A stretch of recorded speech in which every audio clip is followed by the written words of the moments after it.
سورۃ الدخان آیت نمبر 40۔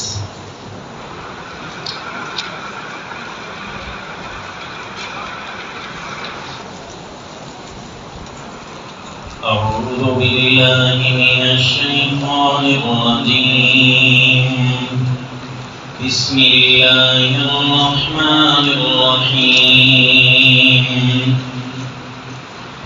إن يوم الفصل ميقاتهم أجمعين يوم لا يغني مولى عن مولى شيئا ولا هم ينصرون إلا من رحم الله إنه هو العزيز الرحيم۔ وصلی اللہ علی النبی الکریم۔ سورۃ الدخان آیت نمبر 40۔ سلسلہ قصص القرآن میں واقعات آخرت میں آج کا سبق ہمارا اس مقام پر ہے کہ جب جہنمی جہنم میں داخل ہو رہے ہوں گے اس وقت کے لحظات اور واقعات۔ جنت کا داخلہ بھی ہے، جہنم کا داخلہ بھی ہے، اور اس سے پہلے ہم ذکر جہنم کے داخلے کا اس لیے گوش گزار کر رہے ہیں کیونکہ جنت کی حدود سے پہلے جہنم آئے گی اور اس کے بعد جنت کی حدود شروع ہو جائے گی۔ اس طرح کے حدیث پاک کے نقشے سے پتہ چلا کہ پل صراط سے گزر کر جنت کی حدود شروع ہو جاتی ہے۔ تو اس دوران کچھ جہنم میں گر جائیں گے، اللہ یعوذ باللہ، لیکن اس سے پہلے کئی لوگوں نے پل صراط کے بغیر ہی جہنم میں جانا ہے، یعنی کہ بغیر حساب کتاب جنہیں جہنم میں پھینکا جائے گا، جس طرح کے یاجوج ماجوج، یا وہ جن کو اعلان کر کے کہا جائے گا کہ ان کو مشرکین کو اپنے اپنے الہوں کے پیچھے جانے دو، تو وہاں جائیں گے تو جہنم میں گر پڑیں گے۔ یا پھر وہ لوگ جو اللہ کو مانتے تک نہیں تھے، کافر جن کو دہری کہتے ہیں، وہ بھی جہنم کے ایندھن بنیں گے۔ یا وہ جو دنیا میں دین کو ایک فقط رسم سمجھتے تھے، اصل اوڑھنا بچھونا ان کا کوئی اور تھا، جن کا ایک ایک کر کے واقعہ آپ کو سنا چکے کہ یہ وہ لوگ ہوں گے جو جہنم کے ایندھن ہی انہوں نے بننا ہے، اللہ یعوذ باللہ۔ پھر اس کے بعد سلسلہ آئے گا انشاءاللہ جنت کی حدود کا، لیکن جب جہنم میں داخل ہو رہے ہیں تو وہاں پر واقعات کیا پیش آ رہے ہیں، پہلے قوم جہنم میں جو جا رہے ہیں ان کے ساتھ کیا واقعہ پیش آئے گا، اور اسی طرح جہنم میں دوبارہ جانے والے، دوسری دفعہ جانے والے، ان کے ساتھ کیا پیش آ رہا ہے۔ چنانچہ وہ کچھ اشارات قرآن پاک نے دیے ہیں، لیکن سوچنے کی بات یہ ہے کہ ہم کوئی ایسی سورت قرآن پاک میں ڈھونڈیں 114 سورتوں میں سے کہ جس میں اللہ نے اسپیشل جہنم کے ذکر سے ڈرایا ہو۔ اگرچہ سورۃ البقرہ سب سے پہلی سورت ہے اور اس میں اللہ کریم فرماتے ہیں فاتقوا النار التي اعدت للكافرین، یہ ذکر ہے جہنم کا سب سے پہلے قرآن پاک میں، فاتقوا النار التي اعدت للكافرین۔ چونکہ پہلے ذکر ہے اس لیے جہنم کی پیدائش اور اس کی وجہ بھی بتا دی کہ یہ تیار کیوں کی جاتی ہے۔ لیکن اس کے علاوہ بھی قرآن پاک میں 114 جو صورتیں ہیں، اللہ نے جو 114 صورتیں نازل فرمائی ہیں، تو ہمیں دیکھنا ہے کہ جہنم کا ذکر بھی اسپیشل ہے، کبھی جنت کا ذکر اسپیشل ہوگا تو کبھی قیامت کا ذکر اسپیشل ہے وغیرہ۔ تو جب ہم پڑھتے ہیں تو یہ صورت ملتی ہے جو سورہ الدخان، اس میں اللہ کریم صرف ڈراوے سناتے ہیں، الانذارات الالہیہ، یعنی اللہ تعالیٰ کی طرف سے ڈر سنائے گئے ہیں اس سورت کے اندر، وہ ڈر دنیا کے عذاب کے ہوں یا آخرت کے عذاب کے ہوں، ان کا تذکرہ مختلف انداز میں اس سورت میں اللہ نے ارشاد فرمایا۔ اللہ کریم ہم سب کو پڑھنے کی توفیق نصیب فرمائے۔ تو سب سے پہلے جہنم کو ڈرانے کے انداز میں جو قرآن پاک نے انداز اختیار فرمایا، انتہائی حیرت کا انداز ہے۔ اسے پڑھتے ہوئے بندہ پگھل جاتا ہے کہ ہم کہاں سے چلے تھے اور کہاں آ کر رکے۔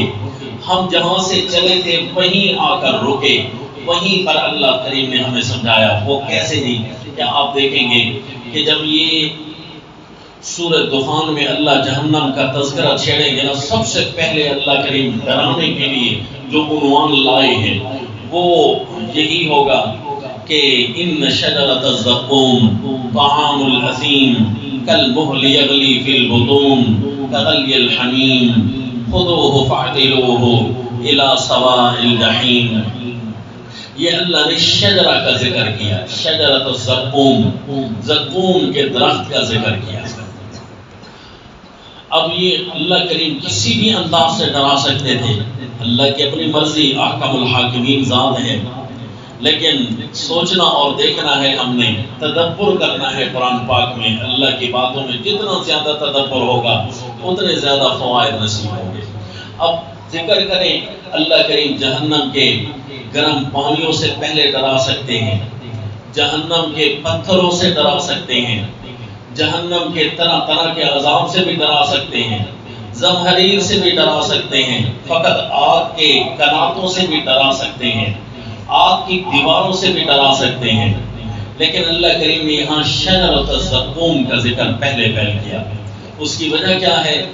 ایک وجہ تو یہ بھی سمجھ آ جاتی ہے کہ سب سے پہلے جب جنت میں انسانیت کی ٹریننگ کروائی گئی تھی تو وہ ایک شجرہ ممنوعہ کے ذریعے کرائی گئی تھی۔ شجرہ ممنوعہ کہ اللہ کریم نے فرمایا اس درخت کے قریب نہ جانا، سیدنا آدم علیہ السلام نے گویا وہ نواہی کی ٹریننگ ہو رہی تھی، اور اس ٹریننگ میں اللہ کریم نے یہ انداز اختیار کیا تھا کہ نواہی ہر قسم کی آ سکتی ہیں، لیکن اسپیشل تمہارے مال اور تمہارے خوراک کے طرح سے نواہی زیادہ آئیں گی، لہذا اس کا خیال کرنا۔ جو بندہ اپنے حلال اور حرام کا خیال رکھنا شروع کر دیتا ہے، اپنے کھانے پینے کو پاک کر لیتا ہے، سمجھو پاکی نواہی انشاءاللہ اس سے پوری ہونا شروع ہو جائیں گی۔ یہ اسپیشل ایک چیز ہے جو بڑے بڑوں کو گرا دیتی ہے۔ ہر نہیں سے بندہ نیک بن سکتا ہے، لیکن حرام خوری اس نیک کے اندر بھی کھڑی ہوتی ہے، اللہ یاد باللہ، کیونکہ سب سے پہلے یہ ہے حرام خور نہیں بننا۔ اس لیے اللہ نے نواہی میں سب سے پہلے جو ٹریننگ کروائی ہے، جو تربیت کی ہے، وہ کھانے کے طور پر جو چیز منع تھی اس کی۔ اور بالآخر جب ہم نے قرآن پاک کے ذکر کو دیکھا کہ اللہ جہنم میں سب سے پہلے کس چیز سے ڈراتے ہیں، تو اللہ نے وہاں بھی شجرہ کا لفظ ارشاد فرمایا۔ بندہ حیرت میں ڈوب جاتا ہے کہ لگتا یہ ہے کہ جہاں سے چلے تھے وہیں پر اختتام ہوگا ہمارا۔ ہمیں جس چیز سے بچایا گیا تھا، یعنی ہمیں کہا گیا تھا منہیات، رک جانا، جتنا اللہ کریم نے تمہیں منع کیا ہے ان کے قریب نہ جانا، اللہ کے حدود کو چیلنج نہ کرنا، ورنہ یہی تمہاری گلے پڑ جائے گا، یہی شجرہ ممنوعہ تمہارے گلے پڑ جائے گا، یہی نواہی تمہارے گلے پڑ جائیں گی۔ اس لیے اللہ کریم نے جتنی باتوں کا حکم کیا ہے اگر ہم کر رہے ہیں تو الحمدللہ، نماز پڑھ رہے ہیں الحمدللہ، ایمان سیکھ رہے ہیں الحمدللہ، ساری چیزوں پر اللہ کی حمد ہے، اور ساتھ ساتھ اس چیز پر بھی اللہ کا شکر پورا کرنا ہے، اللہ کی قدر پوری کرنی ہے۔ اللہ نے کتنی چیزوں سے منع کیا ہے، ذرا اپنے پورے جسم کو ایک دفعہ دیکھیں، پورے اپنے دین کو دیکھیں، پورے اپنے شب و روز کو دیکھتے ہوئے اپنی محفل کو ٹٹولیں کہ منہیات مجھ سے کتنی دور ہیں۔ عوامل تو میرے قریب ہیں الحمدللہ، کام تو کر رہا ہوں، 5 دفعہ اٹھوں گا، نماز پڑھوں گا الحمدللہ، کیا منہیات سے بھی میں دور ہوں؟ کیا حرام خوری سے میں دور ہوں؟ حرام کاری سے دور ہوں؟ حرام پہننے سے دور ہوں؟ 3 چیزیں ہیں جی حرام کے اندر، یا بندہ حرام کھاتا ہے، یا بندہ حرام کرتا ہے، یا بندہ حرام پہنتا ہے۔ بس ان تینوں چیزوں سے دور ہو تو سمجھو اب نواحی سے میں دور ہو گیا ہوں. اللہ نے جتنی چیز سے مجھے منع کیا تھا ان منہیات سے میں دور ہوں. اب انشاءاللہ میرے لیے جنت کے راستے آسان ہیں. تو ہمیں اشارہ کیا جا رہا ہے کہ یہی چیزیں جو نہیں کے طور پر تمہیں سمجھائی گئی تھی یہ سب سے زیادہ کیس بن کر تمہارے سامنے آ رہی ہیں. اور حقیقت بھی یہی ہے کہ عوامر سے زیادہ کیس نواحی کے بن رہے ہیں. احکام تو بندہ پورے کر رہا ہوتا ہے، کیا گناہوں سے بھی بچ رہا ہے؟ یہ کمال اختیار کرنا ہے انشاءاللہ. اور جنتیوں کے اندر جو کمال اللہ نے بیان کیا نا وہ ان کے کرنے کا بھی ہے، لیکن اصل تو ان کے نہ کرنے کا کمال ہے. کمال ان میں یہ تھا کہ الذین یجتنبون کبائر الاثم والفواحش. یہ وہ ہیں، کرنے کے کمال تو بہت سارے ہیں لیکن ایک کمال وہ ہے جو بچنے کا ہے، جو نہ کرنے کا ہے. اللہ ہمیں نصیب فرمائے. تو اللہ تعالیٰ کے احکام کو پورا کرنا ہے، نواہی سے بچنا ہے، بس اس کی طرف توجہ کرنی ہے. اور خود بھی دیکھنا ہے کہ ہم آئے کس لیے ہیں اور غفلت میں کتنا ڈوبے ہوئے ہیں. مثلا ہم کہیں بیٹھ جائیں راستے پر اور راستے پر دائیں بائیں آنے جانے ان سارے لوگوں کو دیکھیں کہ کوئی آ رہا ہے کوئی جا رہا ہے، کسی ایک پر نظر ٹھہرا لیں اور دیکھیں اس کو ٹٹولیں. سوچیں کہ اس آدمی کے میں فکر آخرت کتنی بھری ہوئی ہوگی. اگر اس میں فکر آخرت بھری ہوئی ہے تو یہ کیسے چل رہا ہے، یہ کیسے بولے گا، اب یہ کیسے سوچ رہا ہوگا. اچھا یہ ابھی نماز پڑھے گا تو اس کے قیام قعود میں فکر آخرت نظر آ رہی ہوگی کہ نہیں آ رہی ہوگی. بس جب آپ کسی کو ٹٹول رہے ہوں گے نا میں اس سے نقشہ توڑ کر اپنا نقشہ سیدھا کر لیں کہ میں جب چل رہا ہوتا ہوں میرے چلنے میں فکر آخرت نظر آ رہی ہوتی ہے. جب میں کسی کو دیکھ رہا ہوتا ہوں تو میرے دیکھنے میں فکر آخرت ہے. میں پڑھ رہا ہوں تو کیا اس میں فکر آخرت ہے؟ کیا میں سو رہا ہوں تو فکر آخرت موجود ہے؟ تو بس اگر موجود ہے تو انشاءاللہ پھر غفلت سے دور ہیں. لیکن اگر کھاتے پیتے چلتے اٹھتے بیٹھتے فکر آخرت کبھی کبھار جب نہیں 30 سال گزر گئے 40 سال گزر گئے نہیں ہے جس کے لیے آئے تھے، پھر اس کا مطلب ہے ہماری زندگی تو ہے لیکن وہ زندگی نہیں جو مومن کی قابل رشک زندگی ہوتی ہے. اللہ ہمیں ایسی زندگی نصیب فرمائے جو قابل رشک ہو، اتنی قابل رشک ہو بندہ اپنے اوپر بھی رشک کر رہا ہو کہ شکر ہے الحمدللہ اللہ نے مجھے ایسا بنایا. الحمدللہ الذی فضلنا علی کثیر من عبادہ المؤمنین. یہ رشک کرنا انبیاء کی سنت ہے. انبیاء کرام اپنے بارے میں کہہ رہے ہوتے ہیں ما ابرئ نفسی ان النفس لامارۃ بالسوء الا ما رحم ربی. انبیاء تو اپنے بارے میں یہ تبصرے لگا رہے ہوتے ہیں اور خود کہہ رہے ہوتے ہیں رب السجن احب الی مما يدعوننی الیہ والا تصرف عنی کیدہن اصب الیہن. یہ انبیاء کرام اپنے بارے میں کہہ رہے ہوتے ہیں لیکن جب وہ بچ بچ کر نکل جاتے ہیں تو اس وقت اللہ کے حمد و ثنا بیان کرتے ہیں. قد احسن بی اذ اخرجنی من السجن رب قد آتیتنی من الملک وعلمتنی من تأویل الاحادیث. اللہ ہمیں ایسی زندگی نصیب فرمائے جو فرشتوں کے لیے بھی قابل رشک ہو. فرشتے انسانوں پر رشک کرتے ہیں، ملائے اعلیٰ میں ان پر رشک شروع ہو جاتا ہے. اللہ ہمیں ایسا بنا دے. دیکھیں اگر ایسے بننے والے زیادہ بھی نہ ہونا تھوڑے بھی بن گئے، زیادہ نہیں تھوڑے بھی بن گئے تو انشاءاللہ 313 کی امید ہے کہ وہ پھر سے دنیا پر غالب آئیں گے انشاءاللہ. اب کیا مطلب 313 بھی نہیں ہے تو اس کا جواب اس کے بعد تاریخ خاموش ہے. تاریخ بولتی نہیں کہ واقعی 313 نہیں ہے. ہر بندہ اپنے آپ کو کھنگالے کہ کیوں میں 313 میں شامل نہیں ہوں. اللہ کریم ہمیں نصیب فرمائے. یہ سب سے پہلے اس شجرہ ممنوعہ کا چونکہ ذکر آیا نا تو اس لیے بندہ پگھل جاتا ہے کہ احکم الحاکمین ہمیں کس انداز سے سمجھاتے ہیں اور کتنی ہماری نظر غفلت کا شکار ہے. چنانچہ ارشاد فرمایا سب سے پہلے جو جہنم میں جانے کے تذکروں سے لبریز ہے سورت، اس کے انداز کو سیکھیں اور پڑھیں کہ اللہ کریم کس انداز سے ہمیں جہنم سے بچنا سکھا رہے ہیں. چنانچہ فرمایا سورہ الدخان آیت نمبر 40 فرمایا ان یوم الفصل میقاتهم اجمعین یوم لا یغنی مولا عن مولا شیئا ولا هم ینصرون بے شک فیصلے کا دن تم ساروں کے لیے وقت مقرر ہے، تم ساروں نے اس میقات تک آنا ہے، ساروں نے وہاں تک پہنچنا ہے، لہذا اپنے آخری نقطے کو دیکھ کر دوڑتے رہو۔ ایک بندہ ہے دوڑ میں تو شریک ہے لیکن اسے اپنے آخری نقطے کا ہی پتہ نہیں، وہ فضول بھاگ رہا ہے، اسے یہ پتہ نہیں کہ میں نے کہاں تک پہنچنا ہے۔ لہذا تم نے جو ساز کرنی ہے دنیا کی، اس ساز میں اپنے آخرت کے نقطے کو مد نظر رکھنا ہے، اور جب ایسی ساز ہوگی تو پھر ان کان سعیہم مشکورا، ایسی محنت کی بڑی قدر کی جائے گی۔ فرمایا ان یوم الفصل میقاتهم اجمعین یوم لا یغنی مولا عن مولا شیئا ولا هم ینصرون، جس دن کسی دوست نے کسی دوست کے کام نہیں آنا ذرا برابر، اور نہ وہاں کسی کی مدد کی جائے گی، کوئی وہاں مدد کے لیے کسی کو پکار بھی نہیں سکے گا۔ کون کرتا ہے کہ آج مدد؟ ہر ایک دوسرے سے بھاگ رہا ہوگا، کوئی دوست کے کام نہیں ہوگا۔ ایک فرقہ ہے عثمانیہ کا، وہ فرقہ کہتے ہیں مولانا کہنا جائز نہیں ہے۔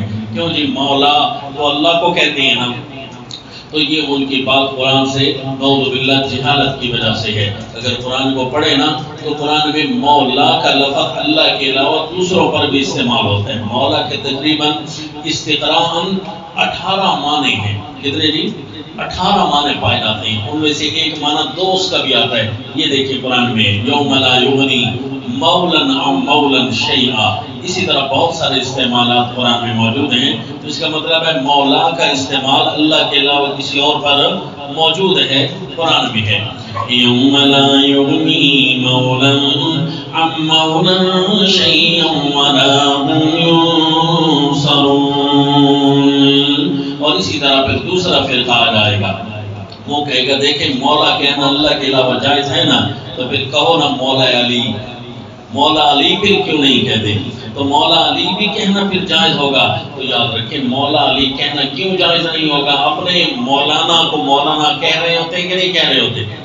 تو وہاں اس لیے صرف سیدنا علی رضی اللہ تعالیٰ عنہ کے ساتھ مولا نہیں لگاتے، کیونکہ سیدنا صدیق اکبر کے ساتھ نہ لگا کر سیدنا علی کے ساتھ لگانا، اس کا مطلب ہے کوئی اور پیغام دینا چاہتے ہیں۔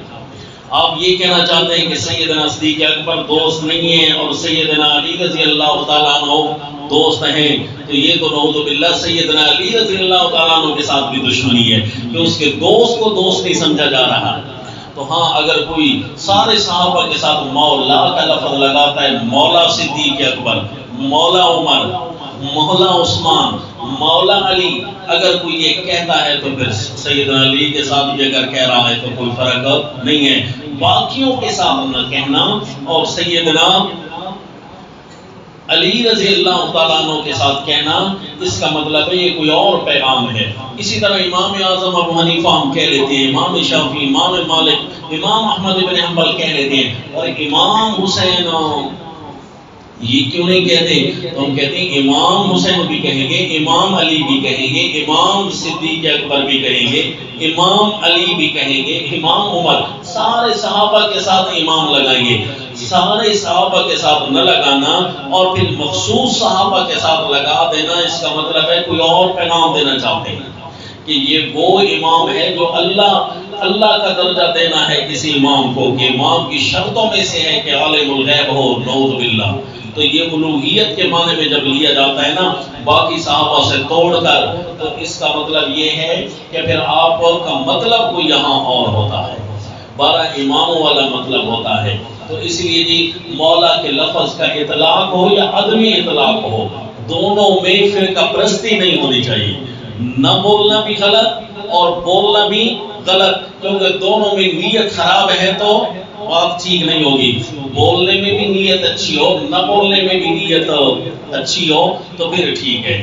فرمایا یوم لا یغنی مولا عن مولا شیئا ولا هم ینصرون۔ اگر سیدنا علی رضی اللہ تعالیٰ عنہ کو بھی مولا کہنا ہے تو پھر یہ آیت بھی پڑھا کرو کہ سیدنا علی مولا بن کر بھی جہنم سے چھڑانے والے نہیں ہوں گے، جہنم سے بچانے والی ذات صرف اللہ کی ہے۔ یوم لا یغنی مولا عن مولا شیئا ولا هم ینصرون الا من رحم اللہ انہ هو العزیز الرحیم۔ دیکھیں اللہ کی صفت عزیز اور صفت رحیم اس صورت میں جمع ہوئی ہے، کیونکہ اللہ کریم یہاں صورت میں ڈرا رہی ہیں، لوگوں ڈر جاؤ، اللہ قادر ہیں، غالب ہیں، وہ پکڑنا چاہے تو کوئی اس کے سامنے زبردست نہیں، ہر ایک کے سامنے وہی زبردست ہے، اور اگر کوئی مان جائے گا تو خصوصی رحمتیں بھی اسی دن کرے گا۔ عزیز الرحیم۔ ان شجرۃ الزقوم، تھور کا درخت، زقوم کا درخت، طعام الاثیم، یہ فاجروں گناہگاروں کا کھانا ہوگا۔ وہ کافر بھی ہو سکتے ہیں، مشرک بھی ہو سکتے ہیں، اور اسیموں وہ فاجر فاسق بھی تو ہو سکتے ہیں۔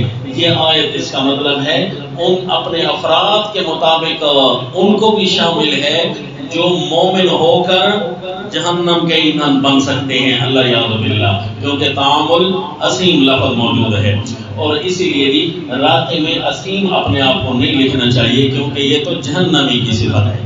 تعامل اسیم، یہ الگ بات ہے کہ اسیم کا لفظ ویسے اس گناہ گار کو کہتے ہیں، فاجر بھی گناہ کرنے والا، اور اسیم وہ گناہ کرنے والا جو فطرتی بے ایمان ہو، فطرتی خراب ہو، یعنی جس کی گھٹی میں بھی گناہ پڑا ہو، اس لیے راقم اسیم لفظ ٹھیک نہیں ہے۔ طعام الاثیم کالمہل یغلی فی البطون، یہ جو تھور کا درخت، یہ جو سٹرابری ہے نا، اس کو زقوم اگر کسی لغت میں کہتے بھی ہیں، مختلف لغات میں اگر کہتے بھی ہیں تو یہ صرف لفظاً ہے، ورنہ یہ براہ راست جہنم سے نہیں لیا گیا پودا، نہ ہی اس کا کوئی بیج ہے۔ آپ خود سوچیں، اگر جہنم میں سٹرابری ہو تو جہنم میں خوشی خوشی جائیں گے کہ نہیں؟ وہاں تو انہوں نے خوشی خوشی جانا ہے۔ لہذا کسی کا یہ کہنا کہ بھائی سٹرابری کو اس کی تسمیہ کی وجہ سے اس کے استعمال کو ہم جائز نہیں سمجھتے، یہ بات ان کی لغت سے قیاس ہے، اور لغت سے قیاس کرنا ٹھیک نہیں ہوتا۔ آپ نے قیاس کی مباحث میں پڑھا ہوگا، تو فرمایا ان شجرۃ الزقوم طعام الاثیم کالمہل یغلی فی البطون، اس کی صفت تو یہ ہے، اور یہ دنیا کی سٹرابری تو یوں ہی نہ کر دی کہ کالمہل یغلی فی البطون، وہ تو تل چھٹ کی طرح ہوگی۔ تل چھٹ آپ سمجھتے ہیں کس کو کہتے ہیں؟ وہ جس طرح گرم تیل کے اندر نیچے اس کی میل کچیل ہوتی ہے نا، تیل بھی گرم لیکن وہ اس سے بھی زیادہ گرم، تو یغلی فی البطون، پیٹوں میں جا کر کھولے گی۔ کغلی الحمیم، جس طرح کھولنا گرم پانی کا حکم ہوگا، خذوہ فاعتلوہ الی سواء الجحیم، پکڑو اور اسے دھکیل دو جہنم کے درمیان، این جہنم کے وسط میں اس کو پھینک دو۔ پکڑو اور پکڑنے کے بعد اسے جہنم میں پھینک دو، لیکن کیسے؟ اس کا جو ذکر ہے وہ سورہ حاقہ میں آپ پڑھ چکے ہیں کہ اللہ کریم فرمائیں گے اس کو پکڑو، پکڑ کر پہلے باندھو۔ یہ ذکر سورہ الدخان میں نہیں آیا بلکہ سورہ حاقہ میں آیا، تو چونکہ سبق تفسیر ہے وہاں پر یہ نقطہ گوش گزار ہوگا انشاءاللہ کہ اللہ نے وہاں پر یہ لفظ ارشاد فرمایا، اور الانذارات الالہیہ میں یہ لفظ موجود نہیں ہے۔ دیکھیے جی سورہ الحاقہ آیت نمبر 30 میں فرمایا خذوہ فغلوہ ثم الجحیم صلوہ ثم فی سلسلۃ ذرعہا 70 ذراعا فاسلکوہ۔ اللہ یعوذ باللہ کہا جائے گا اس کو پکڑو اور اس کو توق پہناؤ. توق گردن میں پہنایا جاتا ہے جس سے گردن فہم مقمحون، یہ جو سر ہوتے ہیں اوپر کو اٹھے رہتے ہیں، یہ نیچے پھر نہیں ہوتا. خذوہ فغلوہ، پکڑو اور اسے توق پہناؤ. ثم الجحیم صلوہ، پھر اسے جہنم کی آگ میں ڈال دو.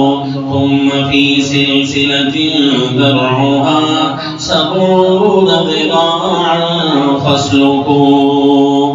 اب یہ سما کا معنی کہ پھر سن لو، یہ بھی تاکید ذکری کا ہے، یا پھر یہ سما بہت کا ہے کہ اس کے بعد یہ ہوگا کہ جہنم میں پھینک کر وہاں پر جا کر جہنم کے زنجیروں سے باندھا جائے گا. توق جہنم کے باہر پہنائے جائیں گے اور جیسے ہی جہنم میں پھینکا جائے گا وہاں پر زنجیر بھی پہنائے جائیں گے. اور یا پھر مطلب ہے جس طرح کے سما کے جتنے بھی افراد ہوں ہمیں اس کو فالو کرنا ہے. سما کا معنی پھر یہ بھی سن لو، صرف توق نہیں پہنائے جائیں گے بلکہ زنجیر بھی پہنائے جائیں گے. اور کہا جائے گا خذوہ فاعتلوہ الی سواء الجحیم. اور جب اسے باندھ کر جہنم میں پھینکا جائے گا تو کس جگہ پر پھینکا جائے گا؟ جہنم کے اتنی فراخ جہنم ہے جی، ایسی فراخ ہونے کے باوجود اسے تنگ جگہوں پر پھینکا جائے گا. پتھر پڑے ہوں گے نا، وقودها الناس والحجارہ، ان پتھروں کے درمیان کسی پتھر کے اندر اسے پھینک دیا جائے گا. دائیں بائیں پتھر پڑے ہوں گے، تنگ جگہ ہونے کے باوجود کیسے محسوس ہوگی جی؟ فراخ ہونے کے باوجود تنگ محسوس ہو رہی ہوگی، جس طرح کہ سورہ الفرقان میں آیا ہے. فرمایا اسے جہنم کے اندر تنگ جگہ پر ڈالا جائے گا. کیوں جی؟ کہ آگے پیچھے پتھر کی بڑی بڑی دیواریں ہیں جی. سورہ الفرقان آیت نمبر 13 میں فرمایا وَإِذَا أُلْقُوا مِنْهَا مَكَانًا ضَيِّقًا مُقَرَّنِينَ دَعُوا هُنَالِكَ ثُبُورًا. جب ڈالے جائیں گے اس میں سے ایک ایسی جگہ پر جو تنگ جگہ ہوگی، مقررین، زنجیروں سے جکڑے ہوئے، توق پہنا کر زنجیروں سے جکڑ کر پھر ایسی جگہ پر پھینکے جا رہے ہیں جو پتھروں کے درمیان ہے اور تنگ جگہ پر ہے. این ممکن ہے جہنم سے باہر زنجیر پہنا کر پھینکا جائے، یہ جہنم کے اندر پہنچ کر زنجیر پہنائے جائیں اور وہاں پھر کسی اور وادی کے اندر دھکیل دیا جائے. اور جب یہ تنگ جگہ پر پہنچے گے نا، دعوا هنالک ثبورا، یہ موت کو پکارے گے. موت کو کیوں نہ پکارے گی؟ سورہ یاسین میں آپ نے دیکھا کہ ان کا حال یہ ہو رہا ہوگا کہ آیت نمبر 8 میں فرمایا اِنَّا جَعَلْنَا فِي أَعْنَاقِهِمْ أَغْلَالًا فَهِيَ إِلَى الْأَذْقَانِ فَهُمْ مُقْمَحُونَ وَجَعَلْنَا مِنْ بَيْنِ أَيْدِيهِمْ سَدًّا وَمِنْ خَلْفِهِمْ سَدًّا. توق پہنائے ہوئے اور آس پاس پتھر ہیں اور وہ پتھر کیسے پوری پوری دیوار محسوس ہوں گے جی. وَجَعَلْنَا مِن بَيْنِ أَيْدِيهِمْ سَدًّا وَمِنْ خَلْفِهِمْ سَدًّا. ان کے آگے بھی دیوار ہوگی اور ان کے پیچھے بھی دیوار ہوگی. آگے پیچھے دیوار فَأَغْشَيْنَاهُمْ، ہم اسے ڈھانپ بھی دیں گے، فَهُمْ لَا يُبْصِرُونَ، اور وہ اس کو دیکھ بھی نہیں سکیں گے. جہنم کے ارد گرد ان کے دیواریں ہیں اور ان دیواروں کو سورہ الکہف میں فرمایا کہ وہ جہنم کے آگ کی کناتیں ہیں. اللہ یاد باللہ، جس طرح کہ سورہ الکہف آیت نمبر 29 میں فرمایا اِنَّا أَعْتَدْنَا لِلظَّالِمِينَ نَارًا أَحَاطَ بِهِمْ سُرَادِقُهَا وَإِن يَسْتَغِيثُوا يُغَاثُوا بِمَاءٍ كَالْمُهْلِ يَشْوِي الْوُجُوهَ بِئْسَ الشَّرَابُ. جہنم کے آگ کی کناتیں ہوں گی، وہ ارد گرد ہوں گی، اور وہ آگ کی کناتیں کیسی ہوں گی؟ کپڑے کی تو نہیں ہوں گی بلکہ پتھروں کی ہوگی. اور پتھر بھی کیسے ہوں گے جی؟ آگ کے پتھر ہوں گے. فراخ ہونے کے باوجود پتھروں کے اندر پھنسا کر ان کو کھڑا کیا جائے گا۔ تو یہاں پر فرمایا خذوہ فاعتلوہ الی سواء الجحیم، اے جہنم کے درمیان، وہ کیا جی جہنم کا درمیان ہوگا؟ سارے جہنم کا درمیان ہے، جہاں پر آگ کی تیزی ہوتی ہے نا، جہاں سے آگ پھوٹتی ہے، وہ ہوتا ہے جی عین وسط کسی شے کا، اس کا اعلیٰ جگہ وہی ہے۔ تو سارا جہنم کا درمیان ہوگا، کوئی جگہ ایسی نہیں جہاں آگ ہلکی ہو۔ سواء الجحیم ثم صبوا فوق راسه من عذاب الحمیم، پھر حکم ہوگا اس کے سر کے اوپر الٹ دو گرم پانی کے عذاب سے، ذوق، اور اسے کہا جائے گا لے مزے، کھا بھی صحیح، پی بھی صحیح، اور محسوس بھی کر، انک انت العزیز الکریم، تو دنیا میں بڑا زبردست بندہ تھا، دنیا میں قرآن چھوڑ کر تو عزت دار بندہ تھا، حالانکہ اصل کرامت یہاں پر موجود ہے، اصل عزت یہاں پر موجود ہے۔ تو اپنے آپ کو بڑا عزیز سمجھتا، بڑا کریم سمجھتا تھا۔ ذوق انک انت العزیز الکریم ان ھذا ما کنتم به تمترون، جس طرح کہ سورہ مریم میں آپ نے دیکھا کہ وہاں پر یہ ایسے لوگوں کا ذکر ہے جو اپنے آپ کو عزیز اور کریم سمجھتے ہیں اور ہیں وہ کافر۔ سورہ مریم آیت نمبر 77 میں فرمایا افرأیت الذی کفر بآیاتنا وقال لأوتین مالا وولدا اطلع الغیب ام اتخذ عند الرحمن عهدا کلا سنكتب ما يقول ونمد له من العذاب مدا ونرثه ما يقول ويأتينا فردا۔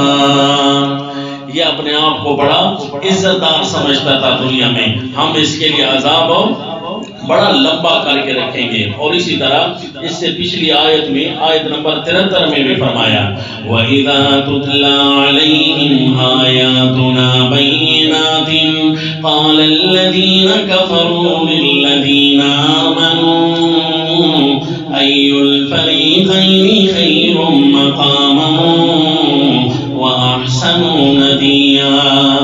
جب کافروں کے سامنے قرآن پڑھا جائے تو مومنوں کو کہتے ہیں بس تمہیں یہی ملتا ہے، نعوذ باللہ، ہمیں دیکھو کہ ہم کتنی عزت میں ہیں، ہمیں دیکھو ہم کتنی کرامتوں میں ہیں، کتنے نام و نمود کے ساتھ ہم جی رہے ہیں، تم نے قرآن اٹھا کر کیا کیا ہے؟ اللہ یعوذ باللہ۔ آج اسے کہا جائے گا ذوق انک انت العزیز الکریم ان ھذا ما کنتم به تمترون۔